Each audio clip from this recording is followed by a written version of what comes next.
G'day! In today's video I'm opening up a brand new MSI Bravo 15. Granted, the particular model's been out for a little bit now, but this particular one is a brand new machine. It's been unopened. And what I want to do is open it up and upgrade it from the factory 8GB of RAM that's already in here to 16GB of RAM. Now I'm going to take out all the Phillips head screws, including the one hidden here under the factory sticker, which is not valid within Australia, being that they got to prove that the device had failed because of the part that you changed, not because you simply opened your machine. So let's get in here. While we're in here, we'll also see what else can be upgraded or changed down the line, and see what room for expansion is here. Now, most of these screws are refusing to leave. They're unscrewing just fine, but they're just refusing to get out of there. That one here is a tiny little screw. So I fear that some of these screws may be of different sizes. So you will have to be careful reinstalling them. I will hopefully be able to point out which ones are short, which ones are big.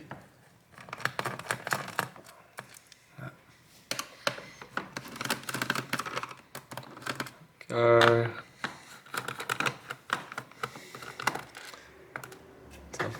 Pretty much undid all of them, but they're all freely rattling loosely, which is an annoyance because when you go to take this off, so you're going to shoot screws everywhere. So I'll rotate it this way, and what I want to do is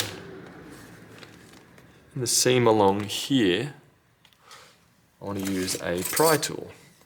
To start off with a plastic pry tool, you might be able to use a credit card. And as I say that, I haven't done the factory seal. Let's undo that one. There we go. All those screws required minimal turning to actually undo them. Now with that in there, and that's just lifting off just fine. The screw here feels like it's still kind of attached. Nope. Nope. Rotate this back over. Proceed to keep lifting. This one here is still done up. And that one's undone, that one's undone. If I lift it up and pull it backwards towards me,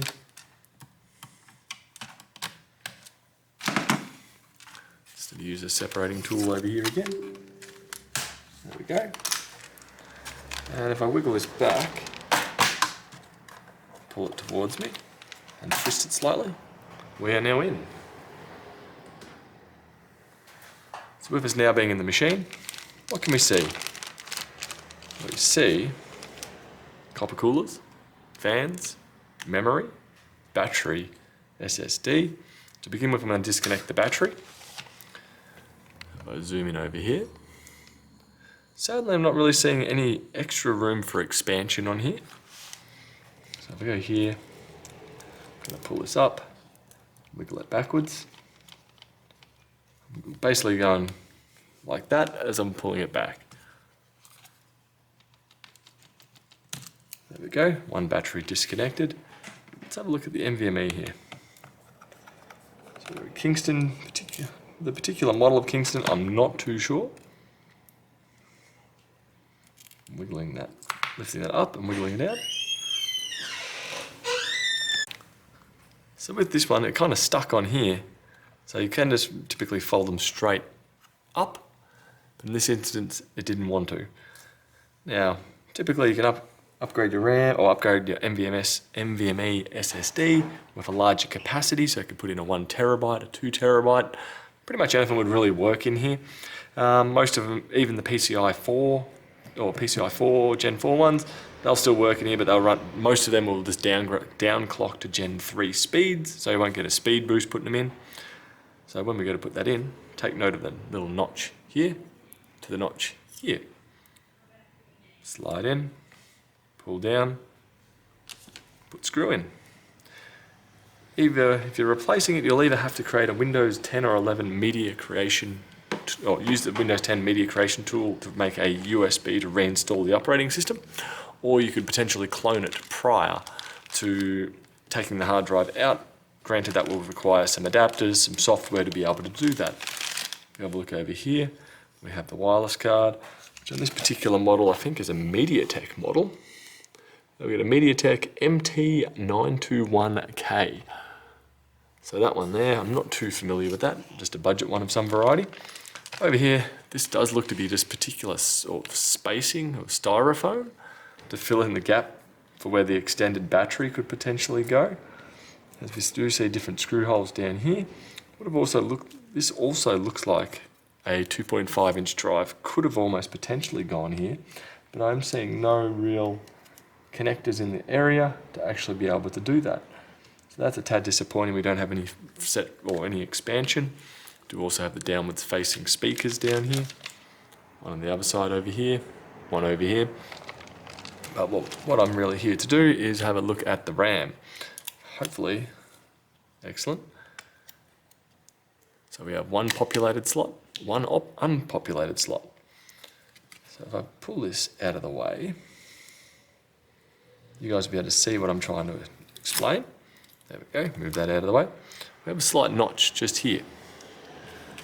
With your replacement RAM, which I will find out what RAM is already there to begin with, but I'll have a look at what we can put in there. So I'm going to use some Crucial 8 gig, 2666. I should have some faster stuff floating around, but I'll go with this for now. Let's have a look and see what's already in here. So what I can do is pull these latches out of the way. I'm going to pull the latch here and here out of the way. It lifts up, flip it over. We have a Samsung 8 gig PC4 3200. So that's 3200 megahertz speed. Preferably I'd want to put another stick of that in, so I'm going to have a bit of a look around and see what I can find. When I go to install the replacement stick, I want to line up the notch on the RAM with the notch on the pins. Put it in there, push down, should click in a position like so. That there is installed. Let's take it out, pull it out to the side, it lifts up, pull out. So if I go to install it down here, slide it in, push it down, I've pushed it in, now I'm going to push down. There we go, let go of that. So I didn't end up having some 3200 megahertz speed floating around, but I did have some 2666 in Samsung brand, so hopefully they should run fairly similar to one another. Overall, cache latency, SA111, that'll be pretty close. So being it's going to be running in dual channel mode, I'd say overall it is getting a performance boost, not as much as 3200 megahertz, or having both of them, but it's still going to get an improvement. Push it down, there we go. And I'll put this back on here. Go. So the RAM is now running in dual channel mode. Next up from here, let's reconnect the battery. Also with it in dual channel mode, you don't have to do anything fancy to make that work. You simply have to install the RAM. Battery connected in, I've just pulled that towards me and that's clicked it in. Next up is putting the bottom cover back on once more. With this, we got to kind of fold it over the back. So I'm tilting it up at the front and sliding it down on the back, kind of like that. So latch it in. So I'll make sure the back's on first. There we go. Then I want to pinch it. That should pop it into place.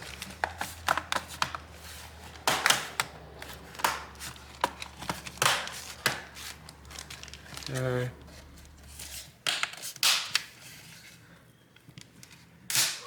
Go. Go. That's clicked in. This side is good. Around the front. It's not quite there, but getting better. On this side, I'm good. There we go. Next up from here is putting those screws back in. Most of them, being they didn't really want to leave, did have to be careful taking the bottom cover off and careful putting the cover back on, not to bump it and lose the screws everywhere. which they're designed to come out, but on this particular model don't want to come out unless if you took it off and bumped it, they'd probably go flying everywhere, which is usually the way. Anyway, I hope that has helped upgrade your MSI Bravo 15 to either a larger capacity hard drive or simply adding another, or replacing and adding RAM to it. That will do for today, and I'll catch you guys later. Bye. Missed one. I'll get him back in.